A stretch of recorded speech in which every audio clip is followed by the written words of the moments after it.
ओम नमः शिवाय। श्रोताओं, आज सोमवार के व्रत में जरूर सुनेंगे कथा, मिलेगी शिव पार्वती की कृपा। सोमवार का दिन भगवान शंकर को समर्पित है। आज के दिन भक्त भोलेनाथ को प्रसन्न करने के लिए विशेष पूजा अर्चना करते हैं। कुछ लोग आज के दिन व्रत भी रखते हैं ताकि शिव जी की विशेष कृपा प्राप्त की जा सके। बाबा भोलेनाथ के आशीर्वाद के लिए आप भी सोमवार का व्रत कर सकते हैं। जो शिव व्रत कथा को पढ़कर या सुनकर इस उपवास को पूरा करें, तो शिव व्रत कथा को पढ़कर या सुनकर इस उपवास को पूरा करें। सोमवार का दिन भगवान शंकर को समर्पित है। नारद पुराण के अनुसार सोमवार व्रत में व्यक्ति को प्रातः स्नान करके शिव जी को जल और बेलपत्र चढ़ाना चाहिए तथा शिव गौरी जी की पूजा करनी चाहिए। शिव पूजन के बाद सोमवार व्रत कथा सुननी चाहिए। इसके बाद केवल एक समय ही भोजन करना चाहिए। साधारण रूप से सोमवार का व्रत दिन के तीसरे प्रहर तक होता है, मतलब शाम तक रखा जाता है। सोमवार व्रत 3 प्रकार का होता है: प्रति सोमवार व्रत, सौम्य प्रदोष व्रत और 16 सोमवार का व्रत होता है। इन सभी व्रतों के लिए एक ही विधि होती है। तो श्रोताओं, आइए श्रवण करते हैं सोमवार व्रत की महान कथा। एक समय की बात है, किसी नगर में एक साहूकार रहता था। उसके घर में धन की कोई कमी नहीं थी, लेकिन उसकी कोई संतान नहीं थी। इस कारण वह बहुत दुखी था।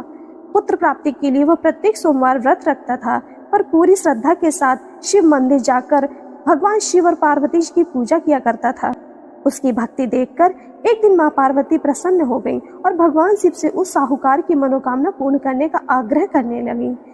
पार्वती जी की इच्छा सुनकर भगवान शिव ने कहा कि हे पार्वती, इस संसार में हर प्राणी को उसके कर्मों का फल मिलता है और जिसके भाग्य में जो हो उसे वो ही भोगना पड़ता है।